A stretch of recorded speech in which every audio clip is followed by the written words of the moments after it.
AP సర్కార్ ప్రతిష్టాత్మకంగా తలపెట్టిన బనకచెర్ల ప్రాజెక్టు ప్రతిపాదనను వెనక్కి పంపింది కేంద్రం. పర్యావరణ అనుమతులు ఇవ్వాలంటే సిడబ్ల్యూసీ అత్యవసరంగా పరిశీలించాల్సి ఉందని నిపుణుల కమిటీ అభిప్రాయపడింది. గోదావరి నదీ జలాల వివాద పరిష్కార ట్రిబ్యునల్ కూడా ఈ ప్రాజెక్టును పరిశీలించాల్సి ఉందన్న కమిటీ బనకచెర్లపై అనేక ఫిర్యాదులు వచ్చాయని తెలిపింది. కంప్లైంట్స్ కారణంగా ప్రతిపాదనను వెనక్కి పంపుతున్నామని కమిటీ వెల్లడించింది.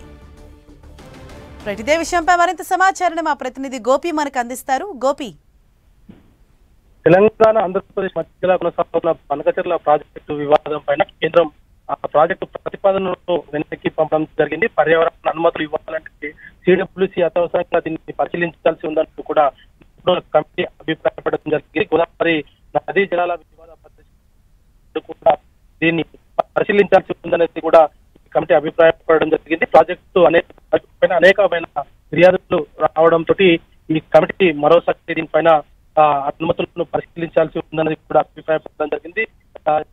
సిడబ్ల్యూడిటి అవార్డును కూడా ఉల్లంఘించినట్టు కూడా అవుతుందంటూ కూడా ఈ ఫిర్యాదులు వచ్చాయంటూ కూడా కమిటీ చెప్పడం జరిగింది. ఈ నేపథ్యంలోనే ఈ బనకచెర్ల ప్రతిపాదనలను వెనక్కి పంపుతున్నామంటూ కూడా కమిటీ చెప్పడం జరిగింది. అయితే గత కొద్ది కాలంగా ఇటు తెలంగాణ ఆంధ్రప్రదేశ్ కు సంబంధించిన ఈ బనకచెర్ల వివాదం పైన రాజకీయంగా కూడా అనేక పార్టీలు కూడా దీనిపైన కొంత అభ్యంతరాన్ని వ్యక్తం చేస్తూ వస్తున్న నేపథ్యంలో ప్రస్తుతం కేంద్రం ఈ నిర్ణయం తీసుకోవడం అనేది కూడా ఇటు మరొకసారి సిడబ్ల్యూసీ అత్యవసర కమిటీకి సంబంధించి కావచ్చు, ఇతర పర్యావరణ అనుమతులను కూడా పరిశీలించాల్సి ఉందనేది కూడా కేంద్ర కమిటీ అయితే అభిప్రాయపడడం జరిగింది. మరి బనకచెర్ల పైన ఇప్పటికే ఆంధ్రప్రదేశ్ ప్రభుత్వం పనులను కూడా ప్రారంభించిన నేపథ్యంలో ఈ రానున్న రోజుల్లో ఇటు ఆంధ్రప్రదేశ్ దీన్ని ఏ విధంగా తీసుకుంటుంది అనేది కూడా వేచి చూడాలి. Harish, thank you Gopi.